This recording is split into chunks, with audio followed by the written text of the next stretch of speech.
just ask for Check 1 2, check 1 2.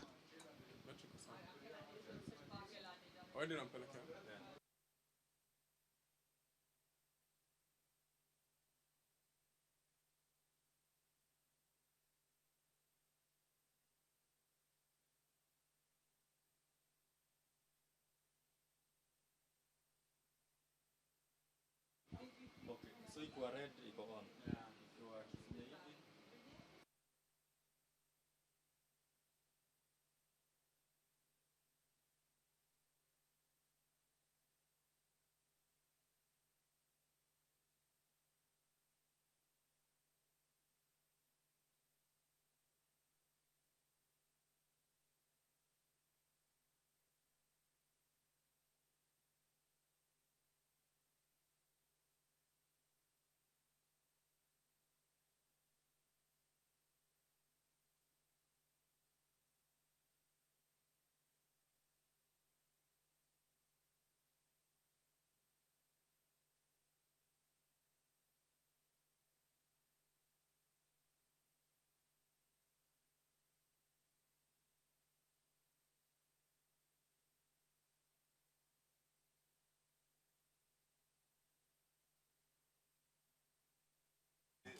They don't book it, they reach here.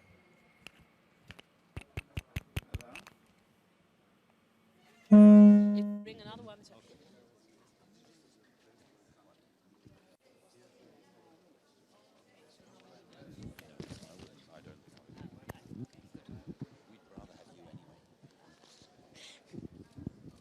Ladies and yes, it's working. Ladies and gentlemen, please, if you all would take a seat. Ministers and civil society in front, please. Yes, it's now really working. I can hear myself. That's cool. Okay. If everybody has taken a seat, we can start with something else. Something extraordinary. We're going to have a real live discussion. So that means that you're not going to read out statements. So if anyone has prepared that, please throw it away now. Is that the deal? Yes? Good. And what we are going to do, here's Andrew Sturr. He is the current leader of WRI, the World Resource Institute, and as you all know, a highly influential institution on influencing environment policy, so to say. Kimo, you are a minister. You should be here. And my name is Sharon Dijksma. I am the Netherlands Minister for the Environment. And we will have approximately an hour to take you through this. And we have no protocol, and that's the beauty of it. So what we are going to do is, I'm trying to give you some idea on what in the Netherlands the relation between multi-stakeholders and government and business also is. And then Andrew will take over and he will explain the non-existing protocol. And after it, we will give you as much the floor as possible. And what we are going to do is, more or less at random, try to provoke you to give an intervention. But it is unprepared, so you can speak from the heart. And that are most of the times, in my experience, the best discussions. I think that in the Netherlands we have a long-standing tradition of working towards and with civil society. And as government we understand that nothing goes without the broad experience, the interventions of civil society and the cooperation with civil society. We have a heavy agenda on changing our economical system. We are depending on coal too much at the moment, so we need to get rid of it and introduce, for instance, wind energy, solar energy. And what we have done is we made a great deal, not only as government, not only with business, but also with, for instance, Greenpeace and other environmental organizations on an energy agreement towards the year 2023. So this is how we approach things. We sit around the table, have real discussions, have sometimes a little bit of quarrel also, because you are not always agreeing, of course, from the start. And that, in the end, we try to find each other and we move along. And I think that that is the way of working which is also for the international community a good way. And I know this is a delicate discussion, also now in the outcome document, but I think that this really shows that if you cooperate, you are much more effective. There is a lot to do, and one of the things that we, and then I will close my intervention and I will turn over to Andrew. One of the things that we, for instance, do now at the moment in an hour time, we will have an agreement, a signing ceremony of an international coalition on a very interesting issue. It's the verified conservation areas. And what we are going to do is we're going to try to get in all your hearts and minds those conservation areas which we not only should protect, but we should also take care of the fact that it is seen.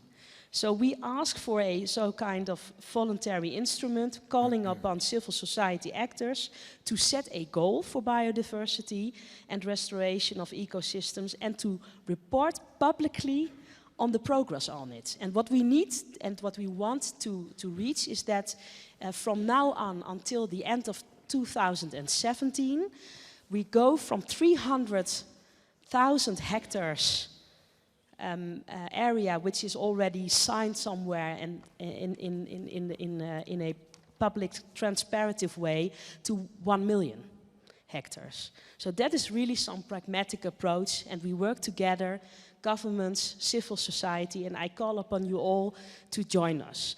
Now, Andrew, are you now going to take us into the non-existing protocol, please?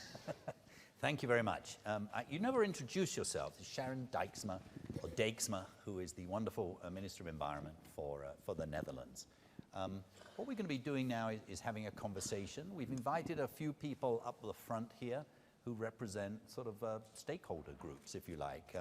NGOs, indigenous people group, private sector, cities, IUCN, which is a sort of little of everything. And the exam question is the following. Everybody knows that if we are going to be successful in achieving the Sustainable Development Goals, we need to be much more imaginative and much bolder in the kinds of partnerships we have. So the question is not, are partnerships a good thing? We know partnerships are essential, quite frankly. But there are good partnerships and there are bad partnerships. And what we're going to tease out today are really two things. What is it that really distinguishes a good partnership from a bad partnership? What are the hallmarks of partnerships that really work? And second, as we look across the SDGs, where do we feel that there really are some great partnerships out there? And where do we feel we need to be bolder and bigger?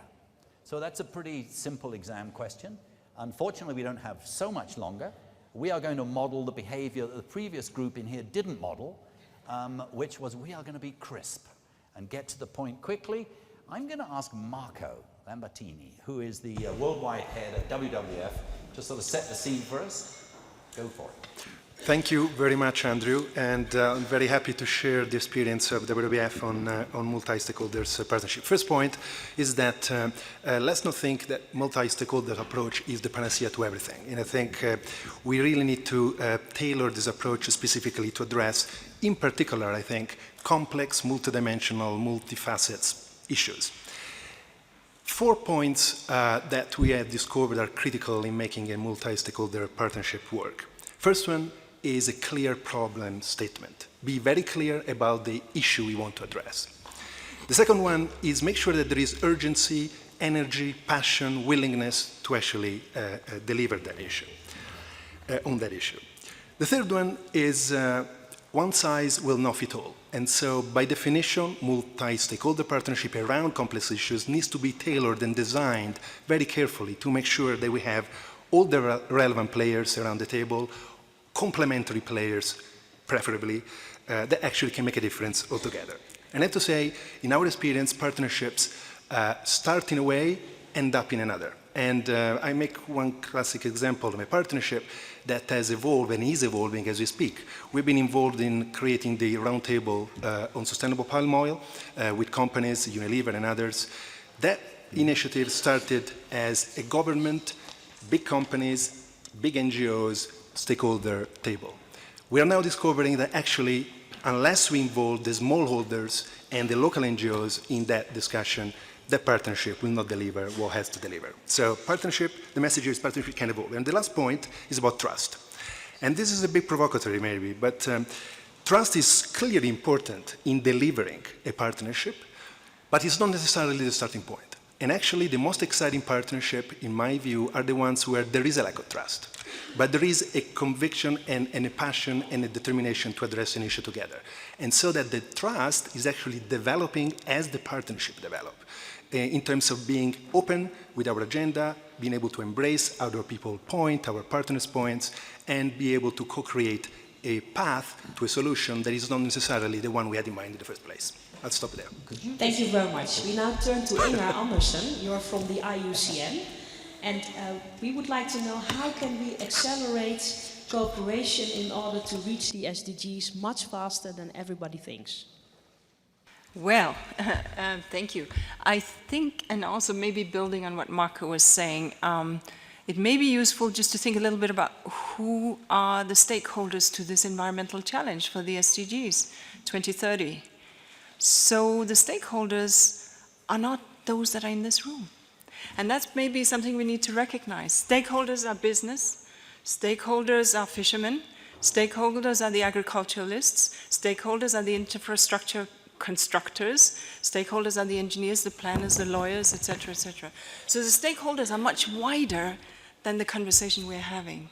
And maybe then, if what we're talking about is accelerating towards 2030, we need to take a look in the mirror as an environmental movement, whether we sit in government as ministers or whether we sit in organizations, NGO, IGO, what have you, or in the UN. We need to think about, if we have been talking to each other for 20 years plus, or more, longer, my organization is 68 years old, and we need to talk about how do we enlarge the circle.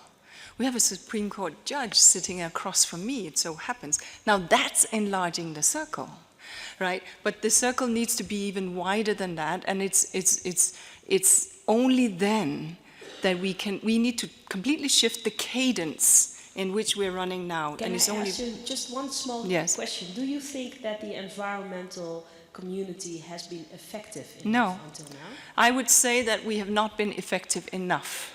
And why will I say that? Well, on climate, collectively, it took us 21 years to get to Paris. We celebrate Paris, but 21 years. We don't have 21 years to wait for the species extinction crisis to get resolved. 80% of our species are lost because of agriculture. We're polluting and emptying our seas. We don't have this time. The moment is now. And so it's only by thinking about enlarging that circle and completely changing the cadence and the volume with which we engage. And there are people in each of the communities, whether it's business, whether it's agriculture, whether it's engineering, whether it's infrastructure, there are leaders. How do we get them to speak? So that it's not just our voice, but it's those other voices, because they will amplify much higher than ours.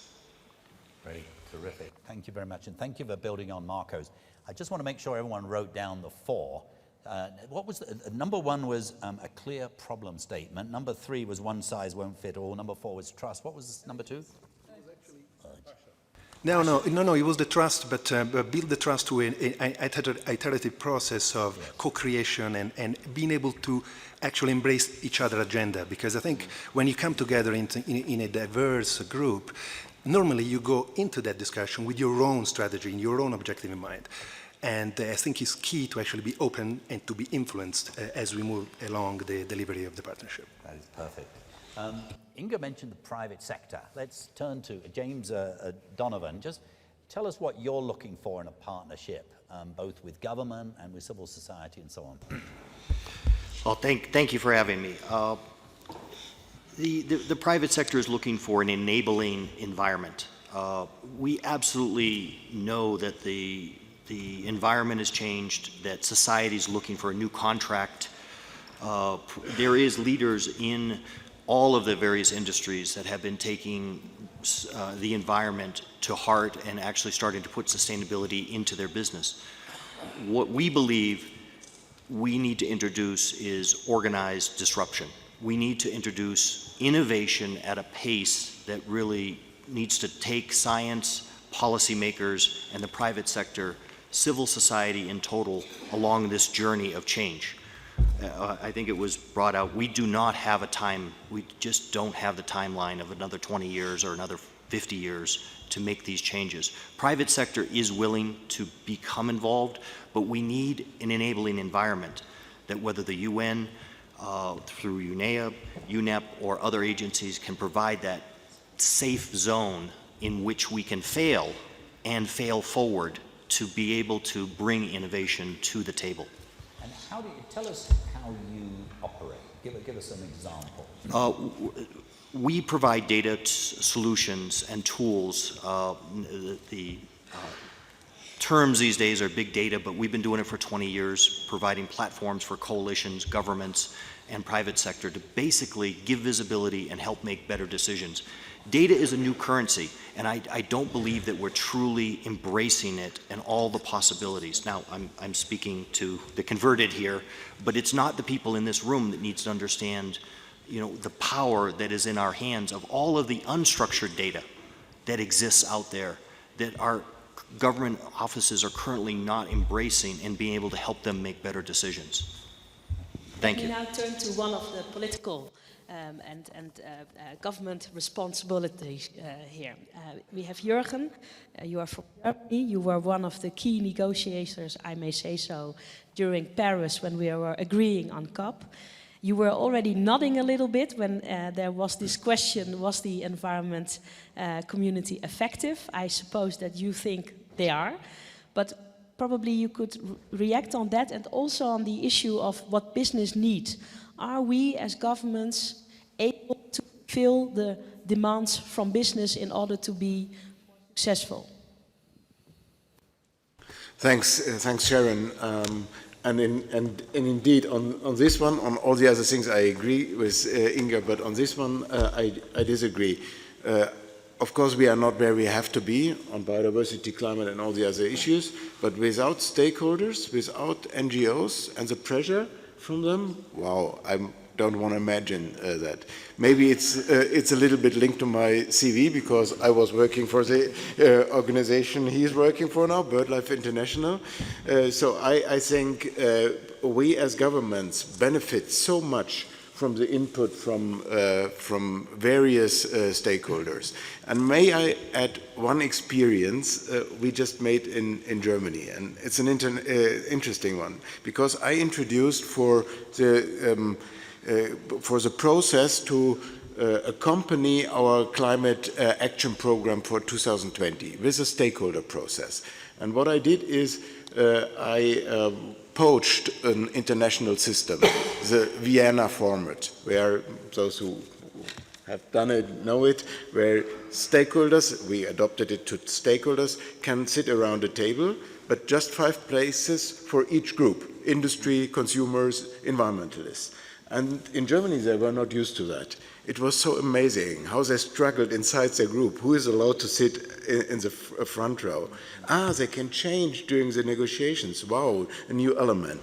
And the most interesting experience, we excluded a very strange group to this table, and that was the random citizen.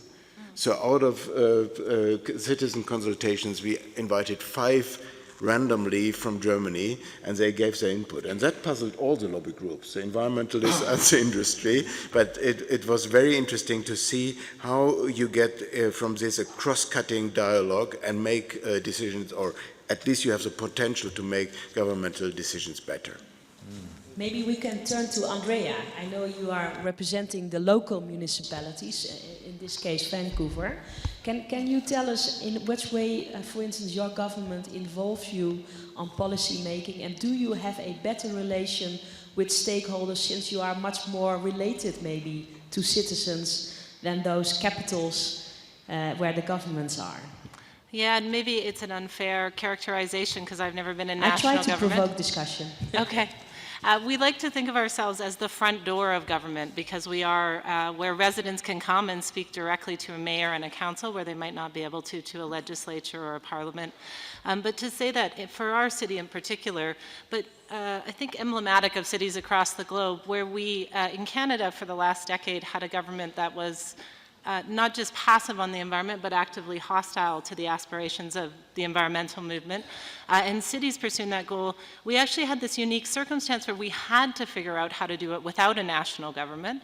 And as a result of that, as a city, we're able to develop many partnerships. We went in the course of the government that we previously had in Canada from being below the 500th city, they only rank the top 500 cities in the world on green issues, to now being the 4th greenest city in the world. And the only way we could do that was through developing partnerships effectively with business, with civil society, with the Indigenous. We have 3 local First Nations. And we've learned a lot about what is effective. We have failed a lot, and our goal when we fail is to be very public about how that failure was, to seek the advice of the international community, other cities, different sectors, to try and learn from that, and then get going. Because as people pointed out, we don't have time. We don't have time to fail privately and pretend everything's okay. And we also have to find ways. I was struck by Inger's comments that that people aren't here who need to be here. And as one of the major groups, you know, we all kind of hang out together. We're here, you're just not necessarily seeing us. Because in our aggregate, we're quite large, but when any one of us is here, we are quite small, right? My city is less than 1 million people, and yet I'm representing 50% of the world's population here as a local authority, trying to represent the interests of all of the urbanized areas. So I think there is a challenge of working with national governments, even when they are friendly. We have a much more friendly one now in Canada, because they kind of look out at their level, and we need to figure out how to get them to see that just as for us in Vancouver, for cities, there are no junior partners. Each partner has its own role that it brings to it, and figuring out, I think to Marco's points, how to figure out how to identify that, and then to respect an asymmetrical relationship that needs to produce symmetrical results. Thank you very much. You mentioned asymmetrical relationships, and let's sort of tease that out a little more. I'd like to turn to JOAN Carling, who is the Executive Director of the Asian Indigenous People Pact, and a very influential voice globally on Indigenous people. You have a great experience of things, the dialogues that work, but you also actually have had some experiences of things not working. Just what's the difference? Okay, I think from our experience, what works is when there is a clear political commitment and action taken, and it means that we need to go beyond the talk and do the walk. From our experience, I mean, if we reflect back on the SDG process, where it calls for leaving no one behind, we need to be clear on what we are also addressing, which is on the environment dimension, we need to be clear on the root causes of environmental destruction and degradation, and thereby all the players will have to take action on how to address these problems. And there it needs to be accountability, and accountability needs to transform into action. And from our past experiences, it's always about talk, it's always about talking, but we don't see clear measures on how partnerships on the ground, which is where it's needed, is actually delivering. So what I want to see is a partnership at the local level, because that's where we need to deliver, that's where we need to make a difference. And when I say this, what I mean is that there should be effective participation and effective representation of the grassroots in the policy, in the programs, and the solutions that are being undertaken of leaving no one behind, and making sure that their aspirations, their perspectives, and their rights are recognized, including their contributions to sustainable development. So if we put those elements together, then I think we can move forward in addressing the environment dimension and making sure that no one is left behind. Can I just ask, big support here, yay. Can I just ask Christiana, as a minister from Romania, we have heard now what civil society needs in order to cooperate with governments. Trust, reliability, actual influence, recognition. What do you need from civil society in order to be able to cooperate with them? Thanks, Sharon. And maybe I can bring a different perspective, because I think we are operating a bit on the assumption that you have strong democracies, strong civil societies, and open governments who are willing to engage. To respond shortly to your question, what I would need is a strong civil society, which is active, which is representative, and which engages as many people as possible in working with us. But it takes two to tango. So I think from the government perspective, you need to be open, you need to be flexible, and you need to be willing to listen. But from the citizens' perspective, and I see my colleague from Poland here, I think the experience in Poland is slightly different than Romania, but the perspective that I would like to bring is Romania, it's a country that it's new in certain terms. It has 25 years of democracy, but coming out of 50 years of totalitarianism. And that has left a legacy on people first not having the confidence that their voice counts, because for so many years their voice was completely shut down, not being very confident in willing to take responsibility for the future they want to see. So there is this a bit paternalistic attitude where you look at the government and the state to resolve all the problems for you, and you're expecting that to happen kind of out of the blue.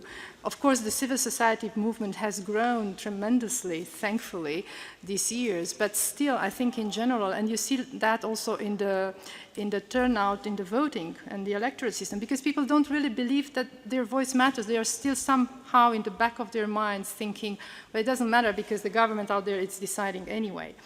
So it takes generational change, and I think it takes really a determination to be part of the future that people want to see for them and for their people. So that's what I would need. I would need a strong civil society and people assuming responsibility for the future and working with us to shape that future. And of course, with all the other stakeholders, private sector and all the others. Great. Thanks. Thank you very much, Christiana. And you've been an academic, an NGO, a European Union official, and a minister. So you are a multi-stakeholder partnership, all on your own. Judge Benjamin, you've done amazing work on the sort of judicial aspects of the environment. Could you add light to this discussion on partnerships and what we need right now? And talk about Brazil would be very interesting. I would prefer not to talk about Brazil. Well, thank you very much. When we discuss partnerships, we can have this debate at different levels. We can have partnerships in our neighborhood, looking at our friends or those that are not our friends. We can move up and we can reach the international arena. And I think that needs to be clear to us, because the challenges are different. At the neighborhood level, we can do just with people. But when you move up, you need institutions. Because without institutions, partnerships will not be resilient. And this means that sometimes we have the actors there. The partnership might develop for a period, a short period, and then it will disappear or be weakened by factors that we don't need to mention here. And of course, when we speak of institutions, we need to, especially public institutions, we need to talk about the rule of law. Because without the rule of law, things become much more complicated. It's not that it's impossible to have partnerships in places where the rule of law has disappeared or is not present. We should not be pessimistic at that level, but we should at the same time have very clear that the rule of law, and especially the environmental rule of law, has to be there. And without judges and legislators, we can't do that.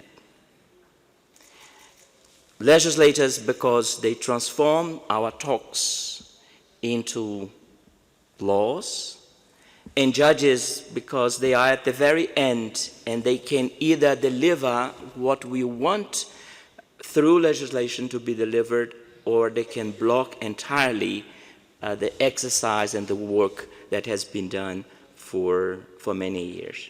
So I would focus on the institutions and building strong institutions and not separating the protection of the environment, of nature, from basic freedoms, as the minister from Romania mentioned, but going beyond that, and that's the environmental rule of law that UNEP, IUCN, and other organizations are pushing for. Okay, speaking about institutions, I'm looking at the commissioner.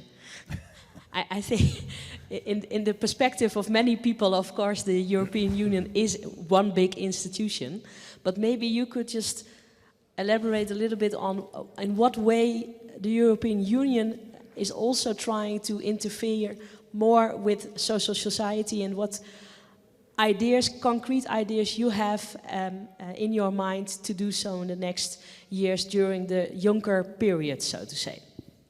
Well, I think that the European Union is an institution which for a very long time believed a lot in the contribution of partnerships and in the contribution of different partnerships as well. I think the European Union is one of the institutions which engages with partnerships at different phases. It engages with partnerships during the policy-making stage, as well as during the implementation stage. The institution has got a legislative role during the legislative phase. But then when it comes to implementation, it has to change that legislative role into a facilitated role. And I think we have to keep in mind that it is important to have partnerships on board, because at the end of the day, it is the stakeholders who have to implement. We are the policymakers, they are the implementers. And I think even here we have to distinguish, because when we talk about stakeholders, I think there are two different types of stakeholders as well. There are those stakeholders who are involved at the policy making and stop. There are those stakeholders who are involved at the policy making and at the implementation stage as well. And both of them are very important.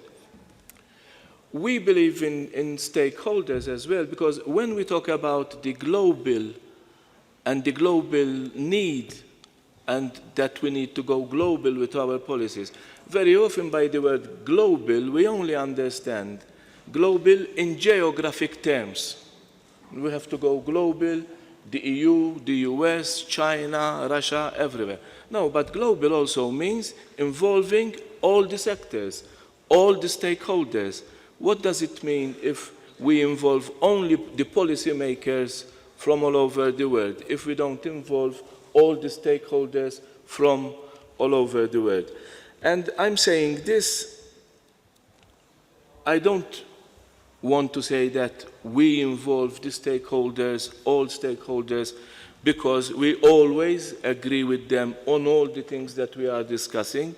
Very often we don't, and we have to find a compromise. We discuss and argue with Marco, with Ingrid, with Jeremy at times. We pay to be criticized. Why not? Because criticism is the driver, and I agree with my German colleague. We know where we are, but I cannot imagine where we would be without our stakeholders. Earlier on, Marco also spoke about, I think, the respect that we have to have for each other's opinions, even when we do not agree. At the end of the day, we're trying to change the mentality. Before there was the mentality that the economy is in conflict with the environment, which is not true. We are talking about a green economy now, where economic growth protects the environment, where economy and environment can mutually reinforce each other. We are talking about a period where if we were to talk about environmental economy or an economic environment, would mean the same thing. And I think we are moving in that direction. Even in practice, I am responsible for the environment and I am also responsible for the fisheries. So every time I visit a member state, I started by having a program for the environment, a program for the fisheries, and I said, it's wasting time. I need to get the NGOs, the environmental partners, stakeholders, along with the fisheries organizations. Well, at first they said, the thing is going to work. Well, it's working. And it's good to discuss and that one respects the opinion of the other. And the only way to find solutions, the only way to reach the balance is by involving everyone. Okay. No, look, the Commissioner is speaking for 28 countries. But when you said, that's great. No one else is allowed. When you said we don't have protocol, I thought we don't have a time limit. No, that was really terrific. Maybe we could move to sort of applying this to a certain area, maybe wildlife and species, and we've got Julius and then we've got John. Julius, in order for you to be successful, you need some pretty good partnerships. Where are they working? Where are they not? And by the way, Julius is in charge of BirdLife International for the African continent. Yes, thank you very much. And we are looking at 24 different countries in terms of operations in Africa. That's why we have partners. Yeah, I think partnerships require depth. And depth in this case, I'm looking at the context. We are discussing here at the global level. You can discuss at the East Africa community level or West Africa level. You can discuss at national level, and the ministers have made that plainly clear. You can go down to the local level and so on. Now, for these partnerships to work at the local level and appreciate the context, you need to build capacity. You need to build capacity, first of all, at the local level for understanding the issues that are being discussed, but also for the people who are coming to the local level to understand what at the local level is being said. Because it's a dialogue, it's a two-way process. And the learning goes on, not just that you're training local people, but you are learning as self on what the context of those local people is, and then you build it up. BirdLife works as an international organization through national NGOs which understand the context at the national level. The capacity building that BirdLife is involved with is to enable the partners to articulate the issues at the national context.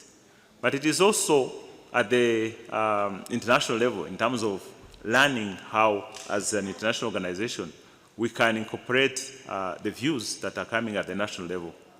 The partners themselves have networks on the ground. They are called site support groups. And these are made up of a wide range of stakeholders. This is where issues like gender, issues like social status and so on are incorporated. You make sure that you have your women, you have your young boys, you have your girls, and everybody involved to contribute in terms of stating how the environment and its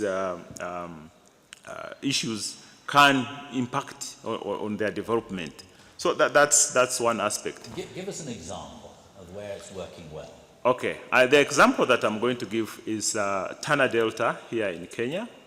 There's been a process of planning at the landscape level on how Tana Delta should be developed.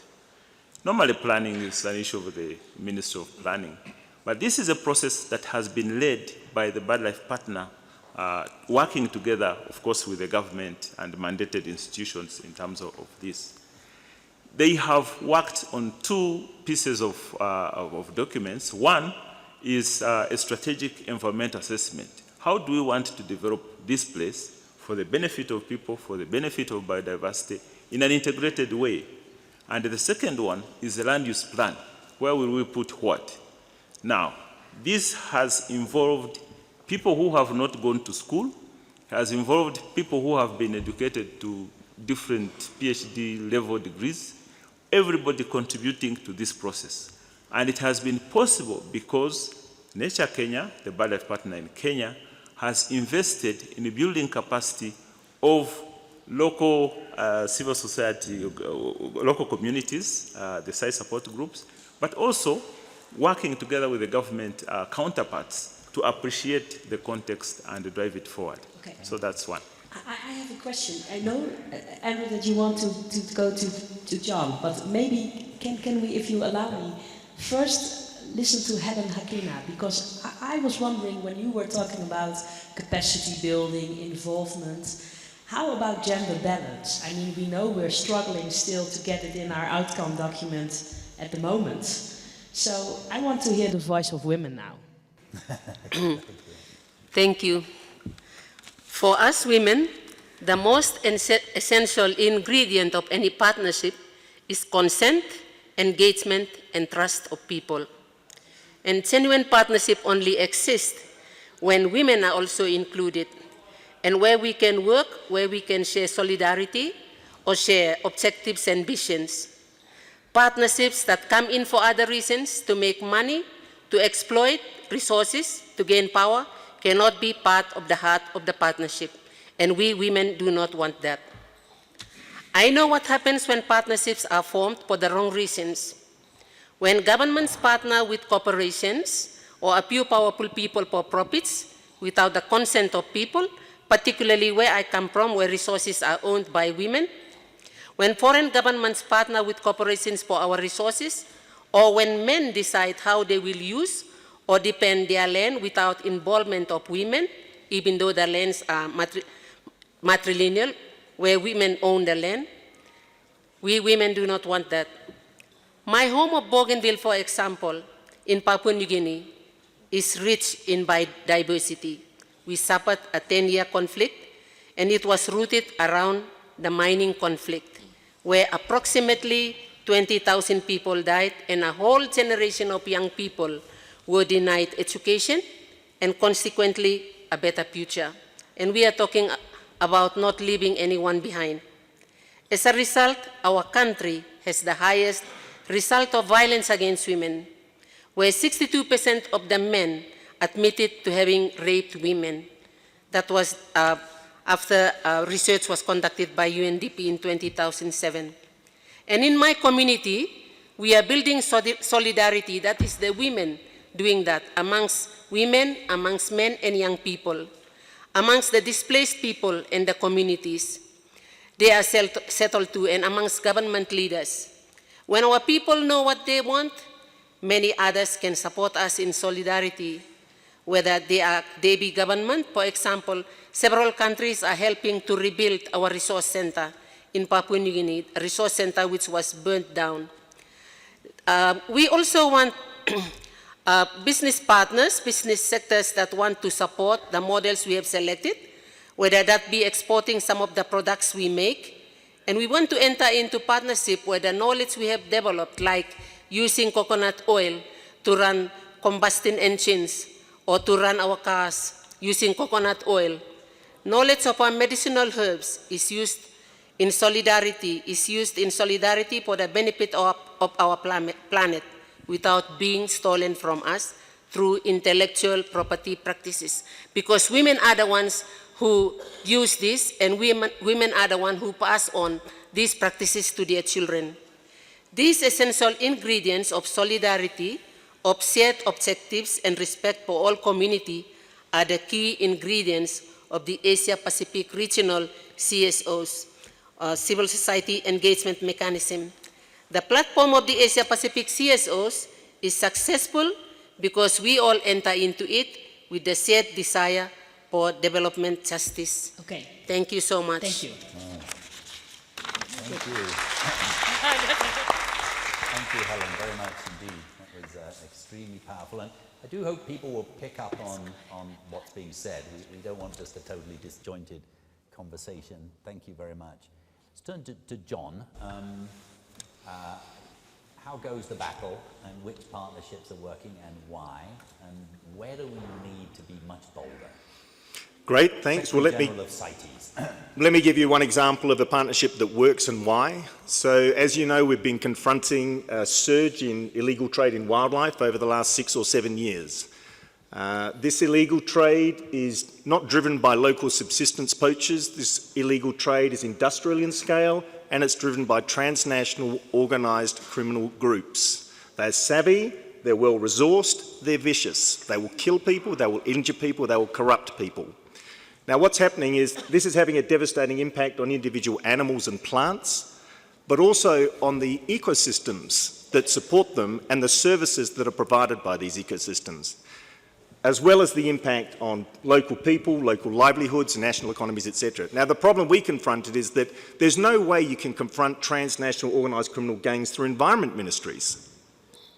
You have to engage with those organisations and those entities that have the expertise, the capacity and the resources to take them on.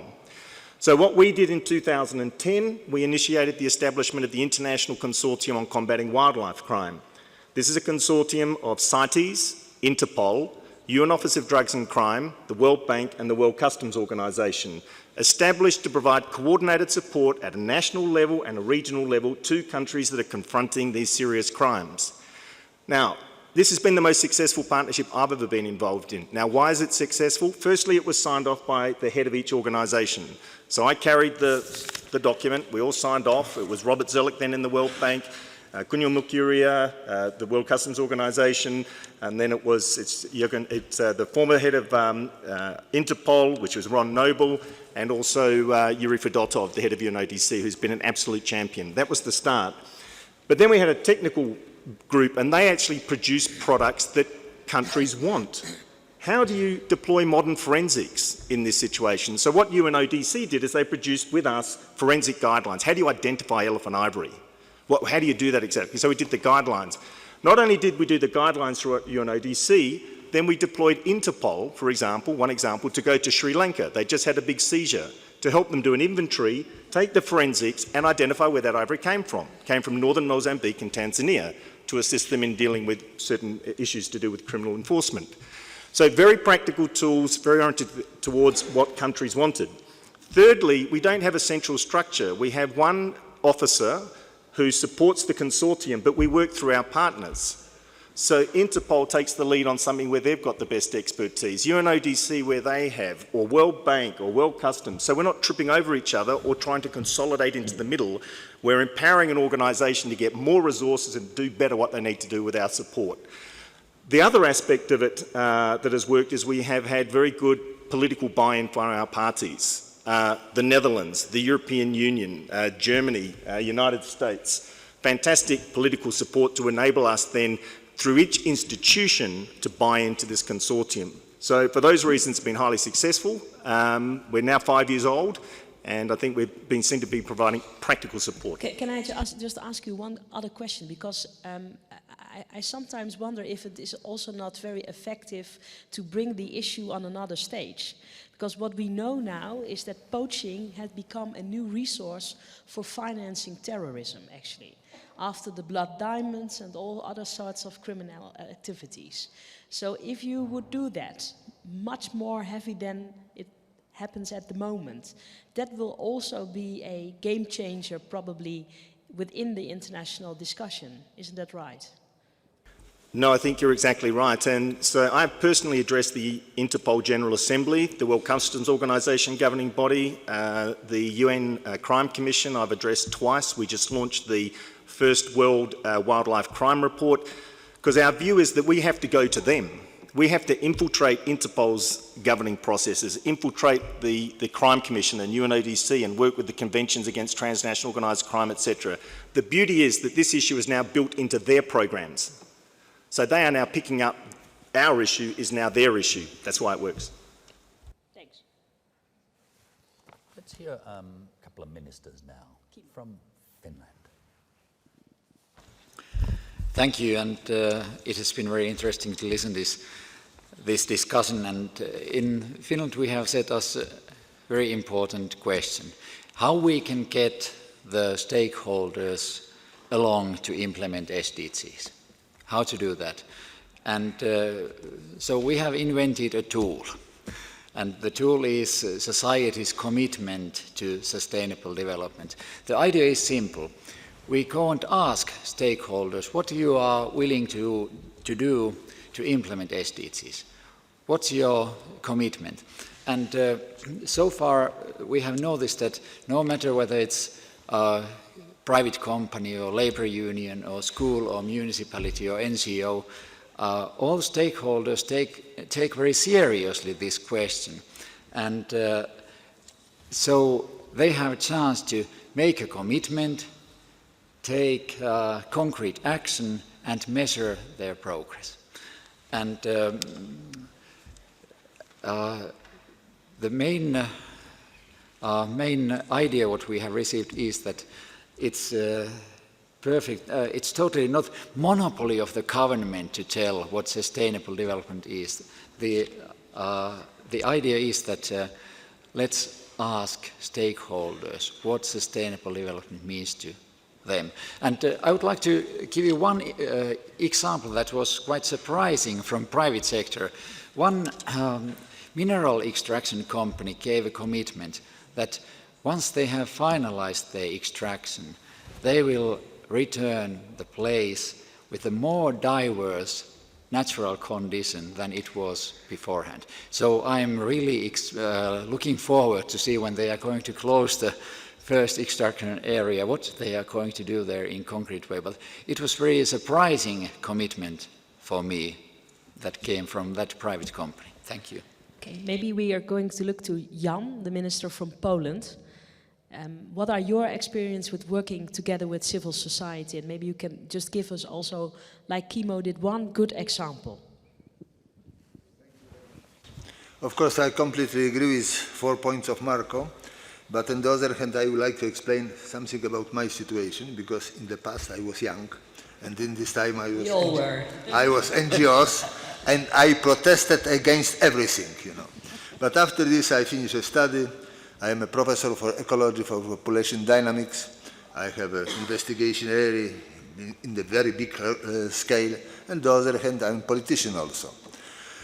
You know, in this situation, if I am looking, for me, of course, this 4 points is quite good, but it is how to introduce in the force this 4 points.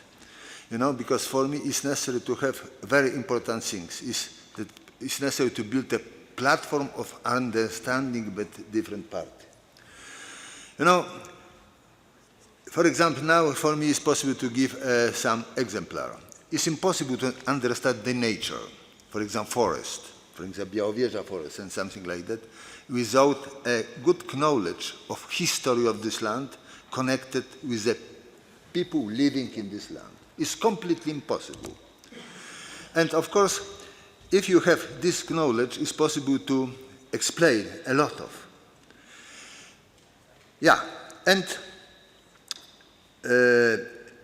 also it's necessary to have a climate to consume data. And what kind of problems we have now in the Białowieża? We have original people. The people know this history. We have a document. Each piece of this forest was planted by these people, but these people now received, and of course it was enormous high biodiversity. We have here in this place Natura 2000 everywhere we had. And 3 years before, these local people received information they never touch this forest that is made only by nature and is necessary to protect against these local people. Now, in this situation, you have a normal big conflict. And on the basis of political decision, in the past, is really this stand become to protected against local people. But what the process now we have? The process of, some stimulated the process of normal changing.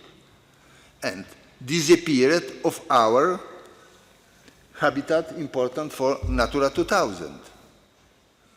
The people are very nervous, you know, because at that moment situation is that for these people it's impossible to collect mushrooms, it's impossible to keep bees in this place, it's impossible to cut trees for a fire, for energy, and these people now going for a food to the supermarket, yeah, the people are imported a hard coal for energy, this emission increase, and the people observe complete destruction of his, I would like to say, heritage from the past. It is a big problem. And now, I suppose, and all time I am speaking, for us it's possible to discuss about Białowieża forest in the Białowieża together with the people living in the Białowieża. It's impossible to understand another. But I have a partner from NGO, some, they like to speak with me on the roof of my ministry. Yeah? And the dialect doesn't like to go to the forest.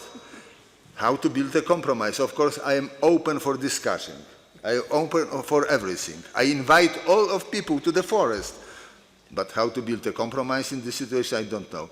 Of course, first, at that moment, I would like to say what is very important. I have to, and what is very important, it's necessary to come back to the education, really to the education of ecology in the schools. It is completely disappeared in the Western country. I'm sorry, it is also the process occurring in the Poland at that moment. Thank you. Thank you. Great. Thank you very much. We're sort of heading into the final sort of stretch now. Unfortunately, because the meeting before took half an hour away from us, we're not going to be able to have quite the openness. But I would like to hear from we would like to hear from 3 or 4 more people, and if there are people in the audience also that would like to. But first, a couple of NGOs, Mark Halley, Jeremy Waite. Mark, you've been in this business a long time. You have seen some dreadful partnerships. Say something, also some very good partnerships, and you've been part of very good partnerships. Based on what you've heard, reflect. I'd like to do that. I'd like to also tell you what I think has been missing from this discussion. But let me say, we're all clearly in favor of partnerships. We all feel partnerships have to be multi-stakeholder to address our challenges, and that we need many more of them, and many more diverse sorts of partnerships. Inger, I think, introduced a very important point, and that is pace. Do we have the time? If you turn around behind you, you see that the theme of UNEA is delivering on the 2030 agenda. That sets our outer limits, and there's a great deal to do. So the question is, what can we learn from past practice, and what is the role, and this is the missing bit, of UNEP and UNEA? Neither acronym has been mentioned in this discussion so far. So let me just say about the pace, that we have learned that successful partnerships or successful outcomes from partnerships tend to come from unconventional alliances. It's when groups get together that wouldn't get together around any other issue, but come together around a very specific target, and they have a common interest in seeing it delivered, and they work towards that specific goal. It's not that they intend to stay married forever, it's that they have a very specific purpose and therefore a very sharp focus. And if you look at the alliance that came around fishery subsidies, dealing with fishery subsidies in the WTO, or the creation of the Landmines Convention, or the World Commission on Dams, or the effort to find a vaccine for malaria, these are groups that share nothing else in common, but they do share that goal. And so there's a pace issue, there's a nimbleness issue, and that takes us back to the United Nations. There's been a tendency or a tradition in the intergovernmental sector to think that partnership means that you call up your friends over in UNDP or in UNIDO and you come together. But the problem with that, of course, is that it doesn't bring in enough of a range, but an even greater problem is that the cost of transactions in the intergovernmental system, the pace is simply too slow. So that the intergovernmental system needs to link up with far more nimble, flexible, risk-taking, fast-moving actors to achieve those very UN targets and goals. So that the UN shouldn't think that the only way it has to work together is the only way of working is to address things through their own programming. They have to look at other channels that can do the same thing for them with their blessing under their auspices. Last point. I think UNEP should consider, well, the last point is really about UNEA. I think UNEA should become a forum in which multi-stakeholder partnerships are brokered, evaluated, lessons learned, and multiplied. Absolutely. Thank you. More deal making. Yeah, Absolutely. but here, use this forum. Use this forum to go away having made some deals, and then the next year you've got to be accountable for those. That's an excellent point. Jeremy, you run the largest association of environmental citizen groups in Europe. We're in the end zone now, so. Right. Yeah, no, thank you, Andrew. And at the beginning, you gave us some exam questions, which made me rather nervous. I thought I'm going to be a rather poor student here and probably not get top marks, because I'd like to go a little bit broader than those questions and to actually talk about the limitations of partnerships in delivering on the goals that we've set ourselves. And the reason I bring this element in is because we sometimes see partnerships being pushed forward almost as an excuse for not taking actions of other kinds. And I think that's a rather dangerous tendency. And this is not at all to speak against partnerships. I think we all agree on the value of partnerships, also that some of them work better than others. But it should not, governments have a unique and distinct responsibility to provide the legislative and policy frameworks within which other actors play their roles. And they need to stand up and face up to those responsibilities. And I think if we look at some of the most significant breakthroughs in terms of protecting the environment, we can see that in very many cases these have come when governments have actually taken that unique responsibility. I give just two examples. Think about the crisis with the ozone layer in the early 80s when it was identified. And governments came together and did what only they can do. They produced the Montreal Protocol. Look at the example a decade later of the debate in Europe on vehicle emissions, where there was a lot of resistance from business to having binding standards. It strengthened. The industry said, well, we can do this on a voluntary basis. But in the end, the EU went ahead. And it did what it was supposed to do. And as a result, European citizens were able to breathe cleaner air. And I think there are two points that I'd bring out of these two examples. The first is that there was a resistance from business. I don't group all business into that category. There's a diversity of voices within business, and James has made that very clear. But it is important to recognize that there was that resistance. And secondly, that when that resistance was overcome, it actually forced innovation.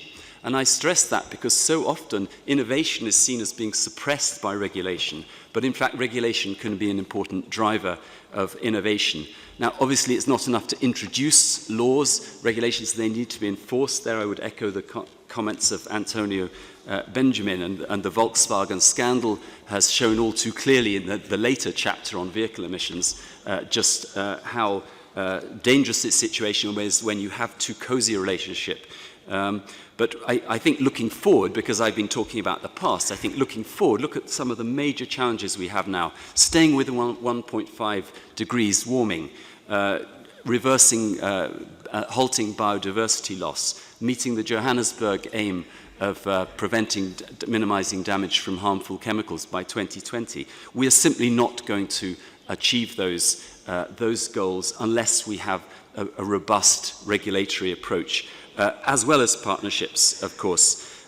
So I just want to end by emphasizing that this is not a diatribe against partnerships, by no means, but let's put this in a bigger context. Let partnerships not be used by member states or by the UN as a reason to soft pedal on the more robust regulatory approach. And if I can just conclude by quoting from the draft outcome of an expert group meeting on partnerships that was convened under the auspices of UNDESA in February of this year, quote, partnerships should support but not replace the efforts of governments who take the lead in implementing the 2030 agenda. Moreover, they should not be replacing the responsibilities of the UN system. Thank you. Good point.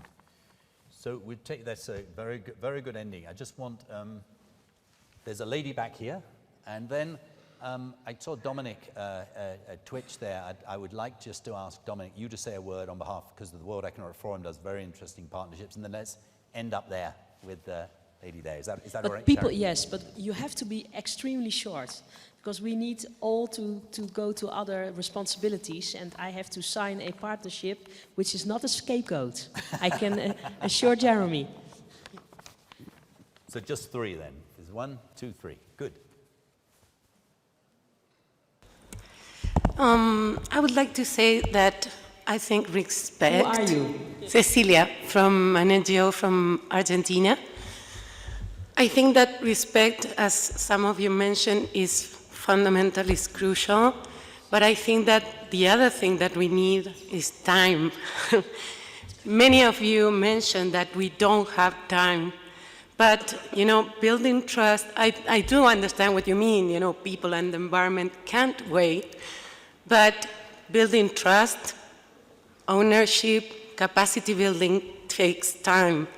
So I feel like I waste my time every time I have to start all over again, you know, every time my partner changes, which usually happens, you know, with the government, but also with businesses. I mean, sometimes companies come and go, and politicians come and go, but, you know, fishermen will be there their entire lives. So yeah, but that's called democracy. Yeah. But you know, if and you have a vote on your own to let us stay or go, you know. No, but if you have, you know, that partnership should be based on people. That should not depend on those people. A politician can change, but the policy has to stay. Good point. Yeah, Thank absolutely. you I very agree much. with that. Well said. Dominic? Thank you. So I work for the World Economic Forum, which is the international organization for public-private partnerships.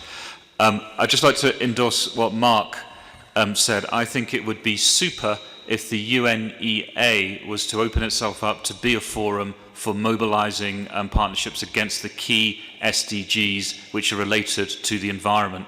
I think the frameworks are in place from all the great work from government and the international community to 2030 on a number of key SDGs. Now invite a mobilization of action, kind of how the Paris Action Agenda mobilized itself, and look at the innovation and momentum that that created. So that would be a suggestion. I'd endorse all the other things that were said about the partnership agenda. The only thing I would add is that it takes time, maybe 5-6 years for a successful one, so key leadership is really important from both the business, civil society and governmental community. You've got to stick with it. Thank you. Thank you. And Dominic himself is sort of putting together some really interesting private-public partnerships. Back there. Thank you very much. My name is Evelyn Guleka. I'm the president of the World Farmers Organization. And I would like to say that I've heard a lot of deliberations, and my comment would be that let's stop working in silos. And that is very critical. We're talking about environment, and if we do not include everybody else, we're talking about partnerships, and very few people, we're actually talking about how those partnerships are going to help us produce the food. If we do not produce the food, no matter how beautiful this planet will be, you and I will not be able to survive.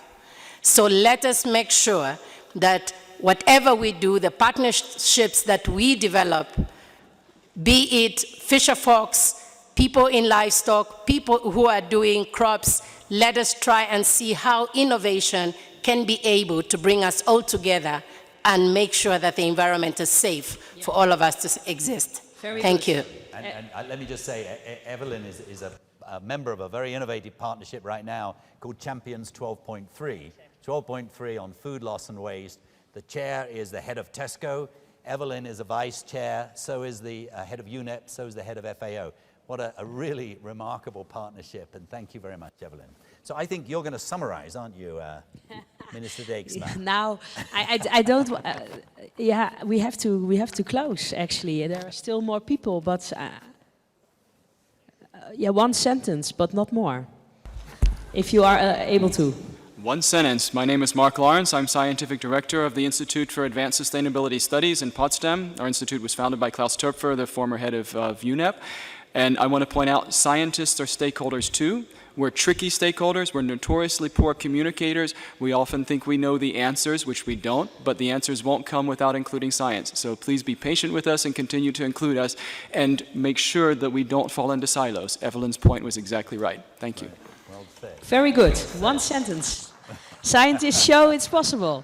Okay, people, I'm not going to give a long summarize of what I don't know, but I think you agree it was an excellent, real discussion. It's really good, so thank to everybody who was intervening. I think that we have learned that partnerships are there to accelerate those things who are good.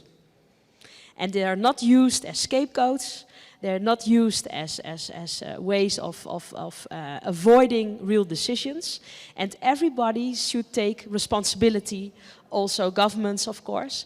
But we can see here, when we cross the silos, when we trust each other, when we are transparent and accountable, a lot of good things happen. And then we also should fight the institutions which are closed at the moment, and we should bring in the voice of civil society to make it even more, not only vivid, but I think also more effective. So if that is more or less what we have been discussing, then we did, I think, a good job, and I thank you very much. And I'd like to thank,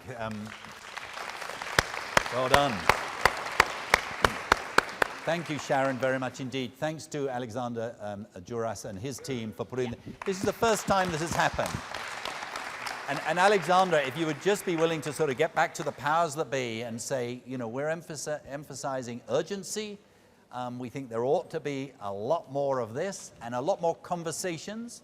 I think the behavior in this room today was actually above average in terms of people getting to the point quickly and having the courage to say strong things like people like Helen said, and people like Mark did. So thank you very much. Well done. Thank you. I got around to the airport, but it was fun. It was fun. We needed more time. Wasn't it? Yeah, I mean, wasn't it? Thank you, Minister. That was a great, amazing story you told. Yeah. Thank you very much. I'm okay, good. Andrew Steer with the... oh, there we are. Okay, I will be sent to you my car because I got my... Well, you're a famous guy. Hello. You may make that point. Hi, Mark Lawrence. If everyone else had got to the point as quickly as you did, we could have had a real discussion. Exactly.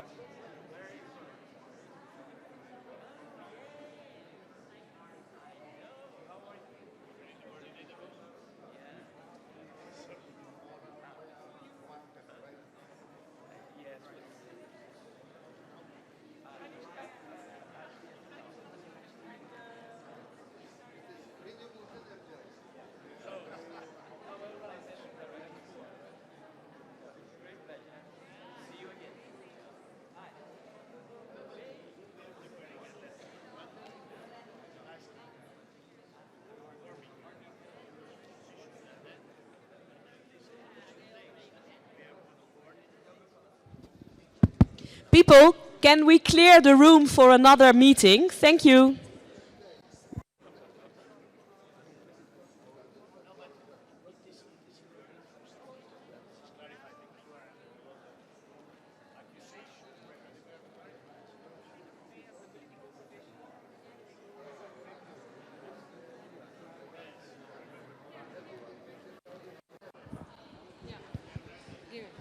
Hey, excuse me, please. We are running out of time for the plenary. We have a G77 meeting. Right now we are starting late, so I ask you please to leave this room. I thank you. I really appreciate it. Sorry.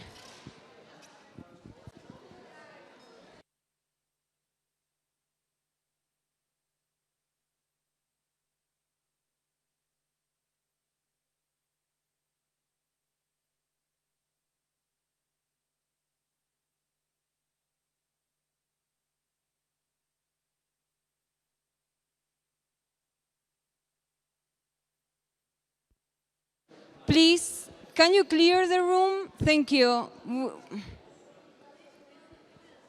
Excuse me, this is a closed meeting, so can you clear the room right now? Thank you very much.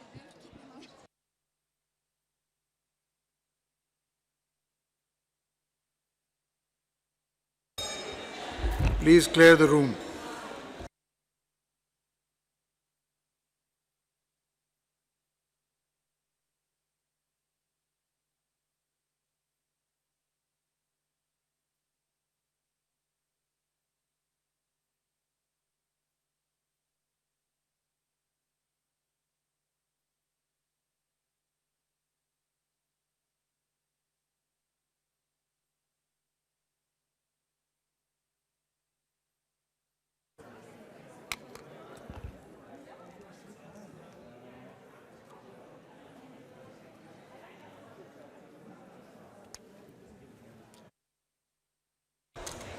Yeah, can we have the G77 group here, G77 plus China?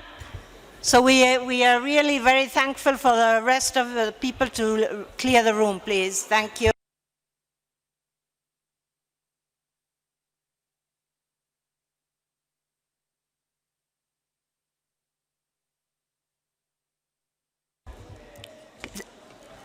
Yeah.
Well, thank you.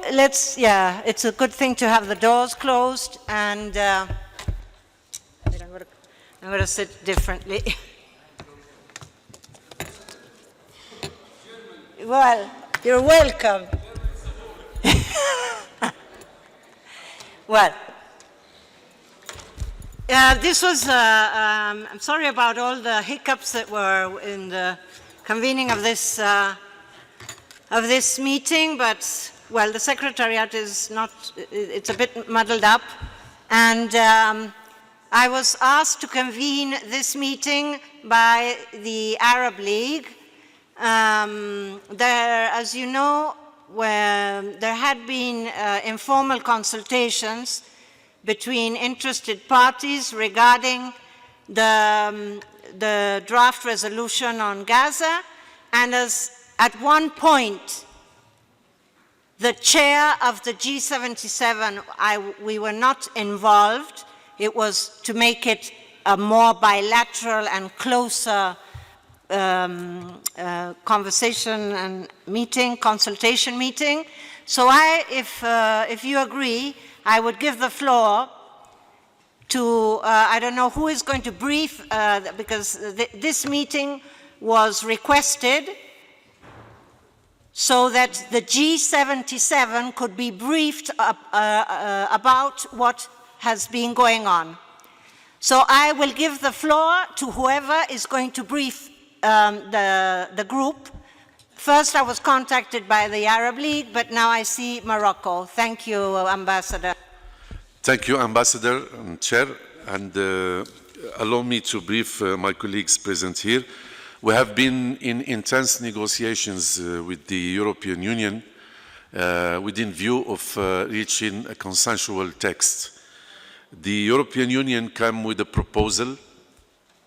After looking deeply at it during 3 sessions that we had since this morning, we came up to a consensual proposal in which we have 2 preambular paragraphs and 3 operative paragraphs.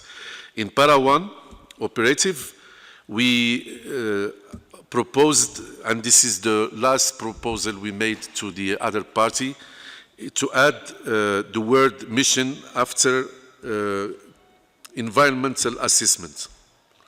I will read it. Request the, I'm reading here operative paragraph 1. Request the Executive Director of the United Nations Environment Programme to implement decision GCSS 25/12 of 20th February 2009, including the recommendations of all previous reports and studies, and to conduct a field-based assessment mission to the occupied Palestinian territory by environmental experts on the current and ongoing environmental impact arising from past hostilities. Paragraph 2 calls upon member states and United Nations agencies to facilitate the United Nations Environment Programme mission to Gaza Strip and provide technical, logistical, and financial support and assistance to ensure its success. Paragraph 3 requests the Executive Director of the United Nations Environment Programme to submit a follow-up report on the implementation of the resolution of UNIA 3. Thank you, Madam Chair. Thank you, Ambassador. Yes, Palestine. Thank you, Chair. Thank you, Ambassador of Morocco, for your updating the G77 plus China. But let me to add one point. The European, yesterday evening, they brought for us draft resolution. And we accepted this resolution, and we informed them this is acceptable. And they said, we discussed with Israel this resolution. Today morning, they call us again, and they said, we want to remove another 2 things. Of course, in the first draft, which is they sent it for us yesterday, they removed 2-3 sentences. Like they don't like to mention war or hostilities 2012 and 2014. So we accepted to remove it. They removed the financial, to adequate financial support. We accepted that. Again today, what they want 2 things. They refuse to the word deploy. They want to change it conduct. Even we told them it's okay. And they refuse to be mission. It is very clear the Israelis, they don't like to have mission. Yeah, so I think for us, Palestinian, the core issue to have mission to go to assess the situation in Gaza. Let me, unfortunately to say, we did not reach consensus with them. The first draft, which is presented by G77 plus China, it is in your hand. I think we can continue according to the rules and the procedures of the UNIA or UNIP, UNIA 2 or UNIP. Thank you, Madam Chair. Thank you, Ambassador. Any further comments? Let's try to make it short because we have to go to the drafting room. Yes, Madam Chair. Actually, now the last proposal on the table has been referred to the other party for their consideration. And we are now waiting a feedback from the European delegation, whether we go ahead with this or there is any other arrangements to be taken in this. So now there is a last-minute intervention, and there is this, you have copy of the draft resolution as it is, and it has been referred to the other party for their consideration and for waiting for a feedback from the European Union. Just to clarify the situation. Yes. Thank you, Ambassador. Yes, because it is rather confusing for the chair. I don't know whether, on the one side, what is going to happen. Yes, thank you, Ambassador. Yes. The last version we discussed with the European Union is the one which I just read, the 3 operative paragraphs. And we proposed as a final concession to add the word mission after assessment. And we are waiting the feedback from the European Union. Okay.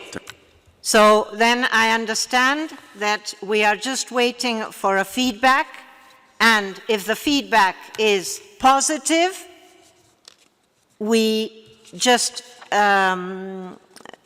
submit this new drafting, and if the feedback is negative, what is the reply? I'm sorry, Lebanon, that I left you out, sorry. Thank you, Madam Co-Chair. I actually share your opinion. I was at the meeting of the Arab League, and there's a bit of unclarity on which draft we're talking about. To my understanding, the only draft resolution that is submitted to the to this meeting is the one that is tabled by the G77 plus China. Procedurally speaking, I'm not sure if we are still able to present a new draft at this stage, and it's good to convey to this meeting the right message about the negotiations that were undertaken with in a very good faith by the Palestinian delegation here with the European Union. And the message would be that although that the Arab group regards the draft resolution submitted by the G77 plus China as a good compromise, the Palestinian delegation went through more concessions with the Europeans, and to our understanding as a Lebanese delegation, as we were informed by the ambassador of Palestine, this good faith was not met by a similar approach by some other states. Thank you. It would be important to clarify on which text we're talking, and if procedurally we are able to present a new draft, if this is what I understood from the previous interventions. Thank you. Yes, just 1 second, Ambassador. I don't think it's a new draft, because I think it is, it even says it's sponsored by the group of 77 and China. I understand them to be amendments, and because if we look into the website, I mean the draft resolution that figures there is a draft resolution which had only a first reading yesterday, and it has the amendments proposed by different countries, you know, in between brackets or the reservations, etc. So I believe that this paper that I have been handed contains amendments to that draft, which would hopefully have the consensus of all parties concerned. Am I right? Yes, you are right, Madam Chair. Actually, last night, we agreed in the drafting committee that to form a contact group. You're aware of that, of course. And this contact group met, and then we decided to meet again with the European side. And last night we stayed on the same draft resolution presented by the group of 77. And since then we are discussing or negotiating some amendments, some clarifications on the drafting. So it is, just to confirm what you have said, Madam Chair, that this is the original draft resolution presented by the group of 77. Thank you, Arab League. Any further comments? Chile. Yes, to my dear colleague here beside me, Chile can only say, when there is faith, there is hope. And I think we have a lot of faith in the governance of here, of our chairperson, and I think we will come to a good solution for the Palestine cause. Thank you. Thank you, Ambassador. Any further comments? Because otherwise we can move on to... No? Okay. We can move on. We cannot move on to others. Well, so... yes, Pak. I was just, having an aside with my colleagues here. I think the controversial paragraph, which is operative 1, in which basically it's a question of field-based assessment or a field-based assessment mission. I think at the end of the day, we can do without the mission, because field-based assessment implies, or actually you have to be there to do it. And obviously whether you call it a mission or you call it a birthday party or whatever, at the end of the day some experts will have to be there. So in this regard, I would just submit this suggestion that even if this word is not there, it will still not have the impact that we are afraid of. So on this single word, perhaps we can avoid going to a vote. But then if they now come back and say, no, we want to slash another 2 paragraphs, then I think we'll be left with no choice. So my suggestion would be to, if it is okay with the Arab group, to basically give you this mandate to say that, okay, we can live without this addition of the mission, have an agreement and get it over with, rather than getting into that acrimony and then, the back and forth. But that should then be the final thing. With that. Thank you for your... So do you mean that if we...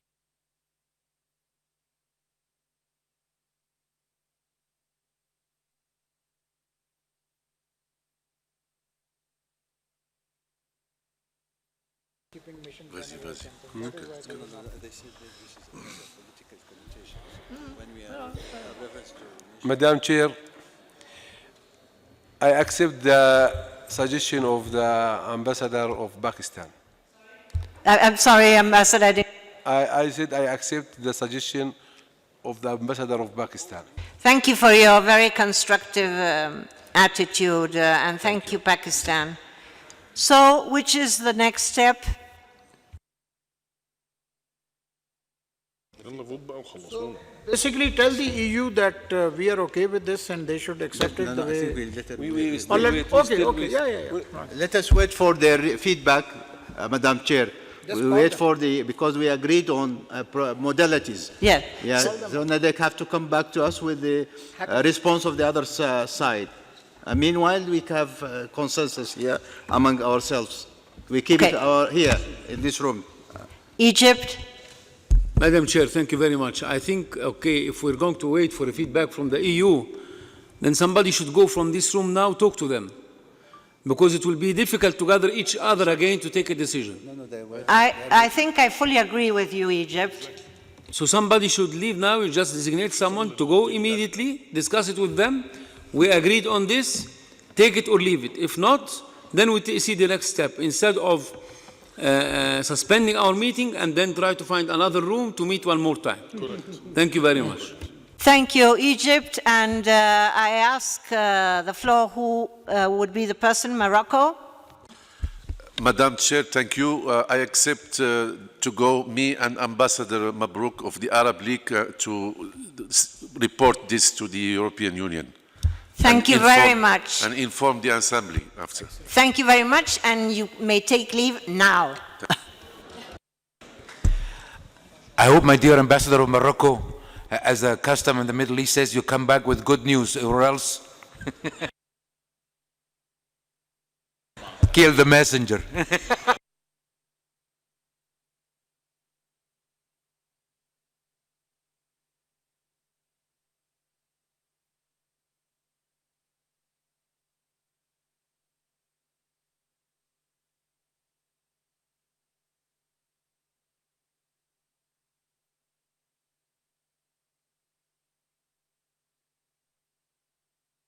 Please don't leave the room, because we will never get it back. Okay.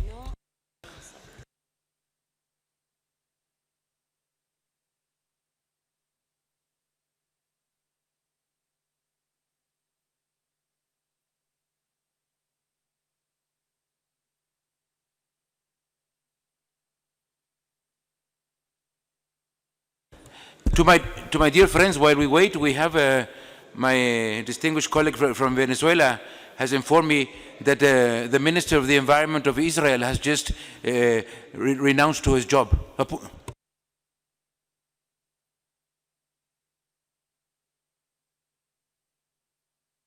Minister of Defense.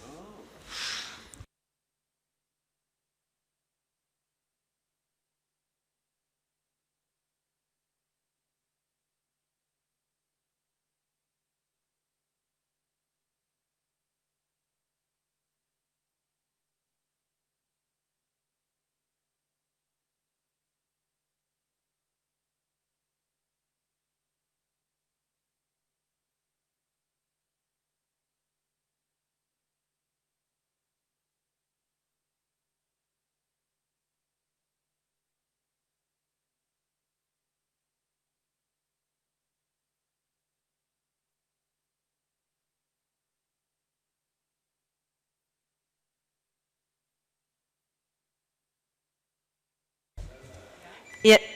If any further other matters that you might want to report on, I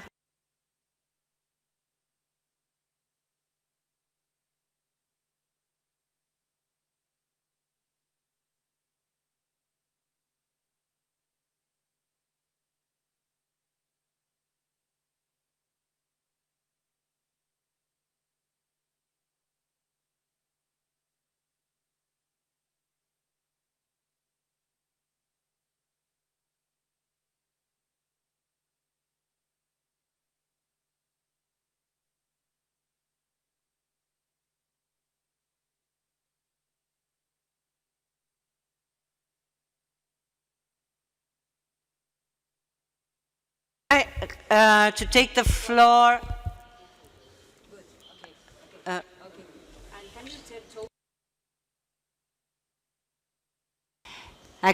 China, please. Thank you, Madam Chair. Actually, my delegation would like to make use of this timing. Would like to request this group to take into consideration of the ongoing negotiation on the outcome document. Especially, I understand, is that okay for me to go ahead with this one? Yes, you can talk about the outcome document. And maybe we can come with some feedback also on something. Sure. Just what I'm trying to say, since we're waiting for their feedback, so we can make use of time. And again, you see, we have a repetition of the history. That is, for the first union, we've encountered with the problem of the reflection of the CBDR principle. Again, in this negotiation of the outcome document, we are facing the same problem. That is, I understand for some developed countries, they are against reflection of the common but differential responsibilities to be reflected in the outcome document. So I'd like to request and invite this group to have such kind of common position and also to solidify our position in this regard to help the set out reflection in this outcome document. Thank you, Madam Chair. Thank you. I will give the floor to a member of our delegation who has been following the developments in that drafting group. Thank you, Madam Chair. Sorry, it's too, yeah. Thank you, China, for raising up that issue. We've been participating. In fact, the meeting is going on right now. I think we reach a good, a good basis to continue working on language. And we, G77, insisted since the first meeting, this of having their CBDR and means of implementation.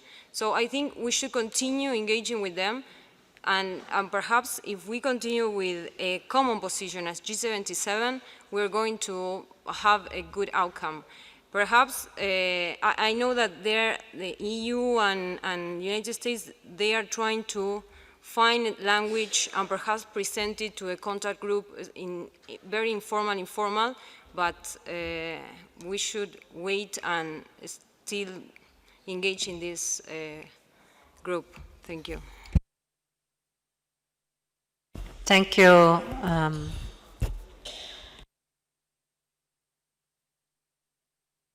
Any further comments? Just a quick question. During this discussion on this outcome document and the CBDR and all that, several delegations, including ours, made it clear that it's a very important point. It's important for, obviously, G77 as a whole, for individual delegations, and also for the African group. So this has been made amply clear. Lest somebody try to create an illusion that it's something that we just came up with at the 11th hour. This has been, and several attempts were made that, if you're not comfortable with the expression of this principle, then you can bring in something to balance that. Unfortunately, there were no takers as of now. So let's see how it goes. Yes, I think we just have to be a bit more patient, and as we have been with other issues, and maybe something, I'm still hopeful that something will appear.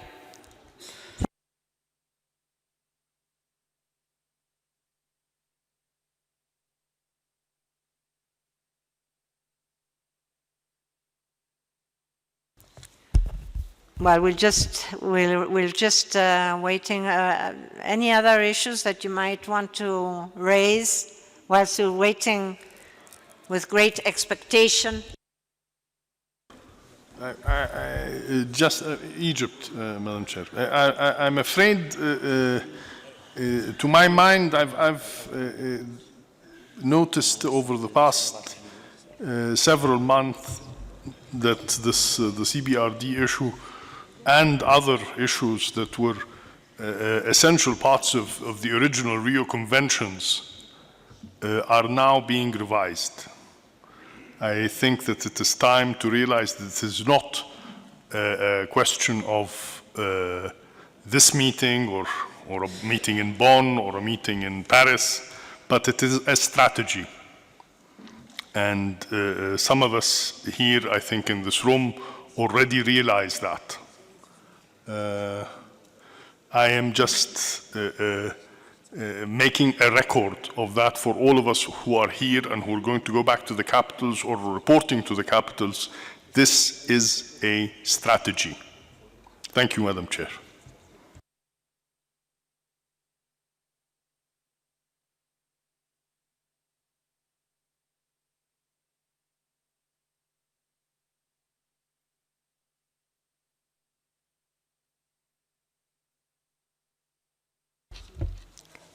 Anyone any further?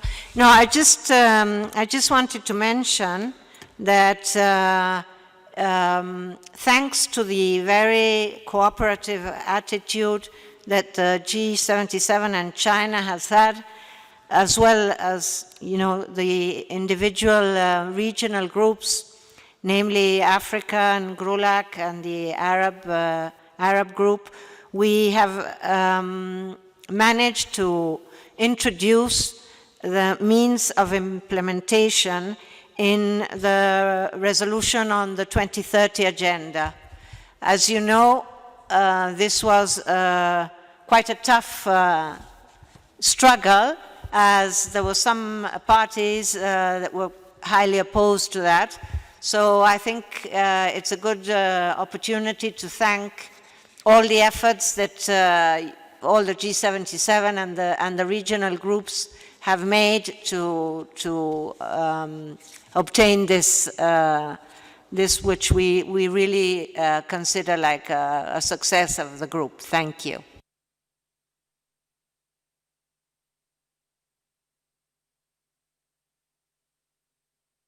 We're growing rather impatient, but we have to maybe do some sort of meditation or something.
Egypt, I think you have the floor.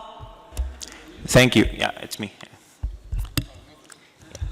So, if I might as well take this opportunity to maybe to update the group on some of what has been transpiring in the past few hours. So with regards to three issues in particular, with regards to UNEA cycle, there seems that there still is a blockade. The usual positions on both ends of the spectrum are still maintained.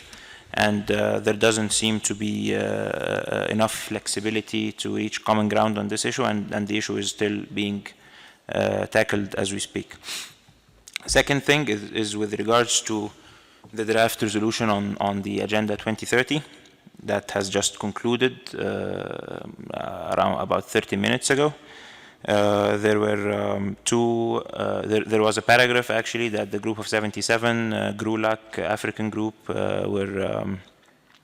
and Arab group, if I might say as well, that were introducing into the text. It was a paragraph on the means of implementation and the capacity building and technology transfer, and that was coming directly from paragraph 41 of the Agenda 2030 for Sustainable Development. On the other hand, there was another alternate paragraph that was proposed by the EU that also tackled the same issues, but on a slightly lighter tone. So we ended up having both paragraphs agreed, and we also ended up having the two paragraphs that make references to climate change removed. The last thing, the last issue with regards to the draft resolution on food waste management, the original text used to have 3 references to greenhouse gas emissions, and the rationale or the message that the original text wanted to put forward was the issue of measurement and the quantifying of the greenhouse gas emissions that are produced from wasted food, which is basically a problem that is primarily a problem of developed countries, actually, not developing countries. And also this falls in line with what Ambassador Hisham has just said recently, that this is that comes in line with the shift that they are trying to do towards mitigation rather than adaptation. So we also managed to have a compromise solution where we removed all 3 references to the greenhouse gas emissions from this draft resolution. Thank you very much. Thank you, Egypt. And again, may I reiterate the gratefulness for all the efforts that I know that in special the Egyptian delegation and others put in for all these achievements. Any other comments?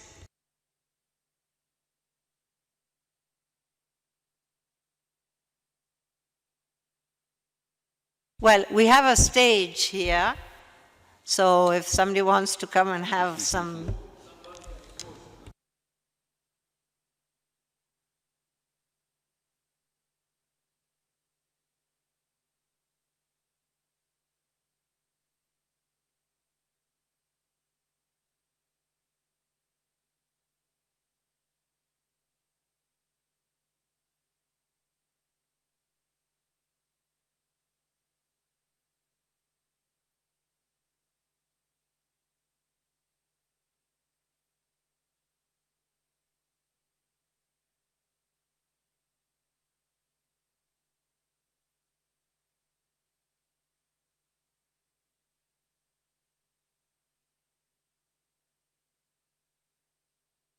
Well, I wonder if our Moroccan friend is still around.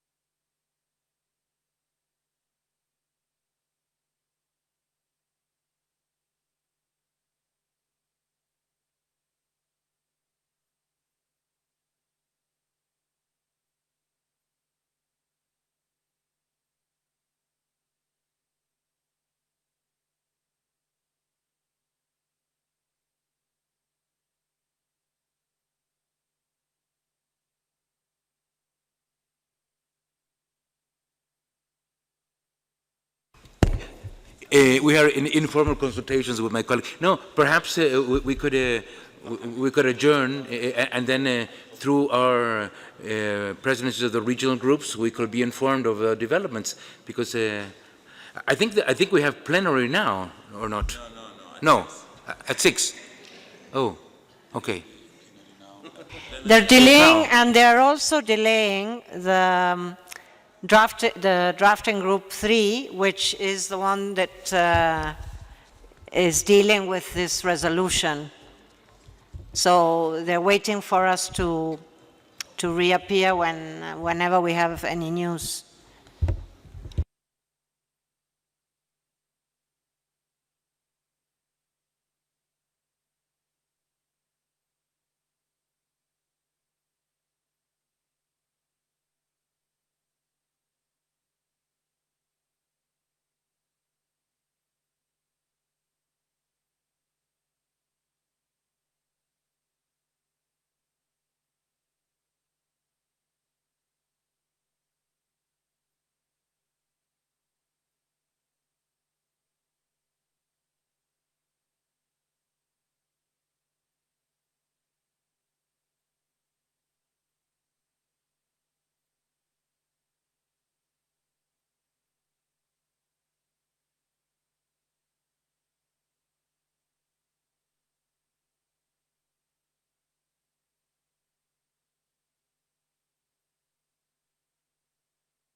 Well,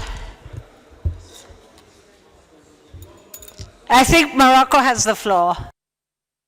Thank you, Madam Chair. I would like to announce to everybody that we have submitted the following, that the G77 wish is to ask our Palestinian brothers in a spirit of consensus to accept the text proposed by the EU. The EU was very favorable to this. They reported our proposal to the other side, and they will confirm with us what is the reaction anytime now. Thank you. We have to wait or here or where? Well, we told them that we need to have an answer before the convening of the committee of the whole, and this is what the ambassador of Netherlands promised to do. That's the context. Yes. I hope Mr. Ambassador is a good omen, this one. I too hope that this would be a joyful and cheerful feu d'artifice to celebrate consensus, inshallah. Thank you. Thank you very much.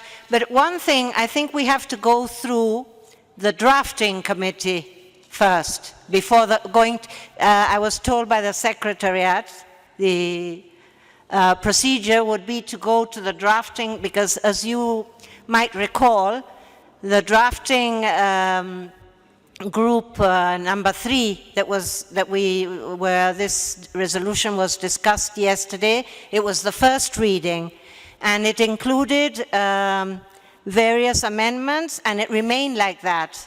So I think, as it is the same draft resolution, I think they told me that we had to go back through them before going to the cow. Sorry. Yeah. Yes. Thank you very much. I am confirming what you just said as co-chair of the drafting group number 3. Yes, we are still waiting for the outcome of the consultations, and we hope that we will receive your positive news as soon as possible to submit and post it in the as agreed resolution before submitted to the cow to be approved. Thank you. Thank you. Yes, that is the procedure. Yes, thank you, Chair. Let me to thank you all again, all Group G77 plus China, for your support. And I want to mention one thing. We accepted your consensus from the beginning. Again, I want to say, this consensus or this draft which presented by European Union, at 3 o'clock they informed us exactly it was accepted by Israelis. I don't know what happened now. I know the Israelis, they try to maneuver every time. So it is in front of you all. I'm so happy it is in front of you, Chair particularly, and in front of all G77. Again, we accepted this consensus, and we don't like to go for voting, and we don't like to break the system in the UNIP, but it is very clear who is refuse the consensus and who refuse any commitment from UNIP and UN organizations. Thank you very much. Thank you, Ambassador.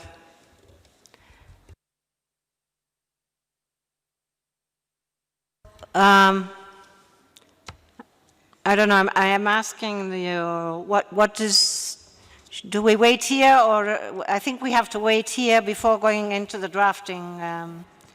The co-chair of the draft, what do you think? It is up to you, but the point is that we are waiting as the outcomes from the consultative process as soon as you can. If you can submit to the drafting group, we will be happy to discuss it there.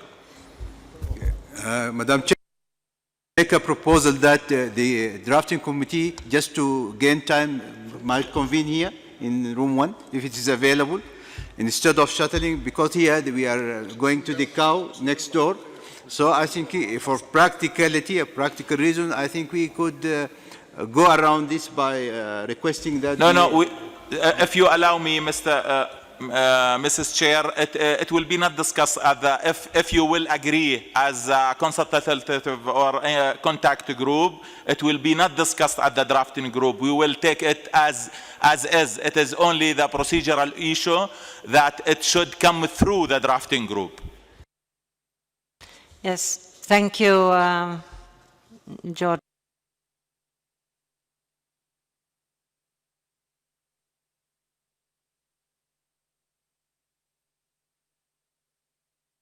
The only thing is that as far as convening the drafting group here, I think other people will be going to the other one. I don't know. I think we can hand this over to the drafting committee, and if there is any change of Your Excellency, Chair, I hope, and we believe on consensus. I hope the Israelis, they will accept that. But if not, of course, we will go back to our consensus, to the G77 plus China. That is which will be our resolution.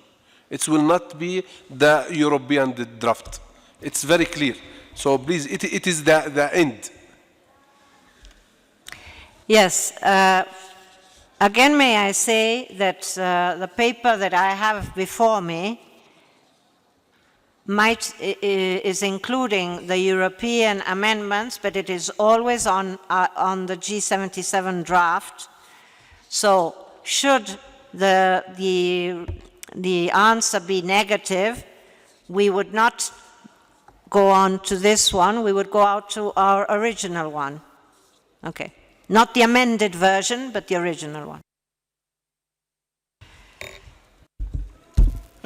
Thank you, Madam Chair. Yes, I would like to attract the attention, the kind attention of the Palestinian delegation that there is no breaking of the system when we exercise our right for voting. Now we are doing our best to get the consensus. Otherwise, we will exercise our right for going on to vote. This is number one. Number two, I propose that the new version of the text, we could approve it here, and then we go with it to the drafting committee, and we propose it there as the position of the G77. Thank you. Thank you. I think that is the common understanding.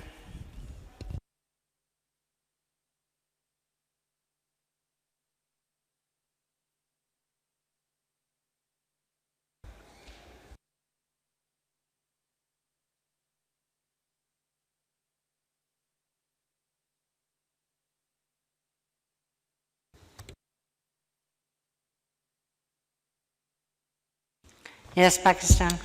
Madam, it is 4:03. I think we can give ourselves up to 4:15 and then give the text to the drafting committee. And because we can't sit here all day, there is a bare minimum respect we owe to each other. If the group believes that we can adjourn the meeting, we will adjourn the meeting. The only thing I find it a bit difficult to convene the whole group again. To summarize what I just said, any deliverables comes from the consultative process, it should go to the drafting group. Any deliverable, even though if they are agree or not, you should submit your report as consultative or as G77, as contact group. I don't know what you would like to say this group, but it is as outcomes, any outcomes from the consultative process should be submitted to the drafting group. Anytime it will be ready. And we prefer it will be as soon as you can. Thank you. Of course, it doesn't depend on us now, but yeah.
I think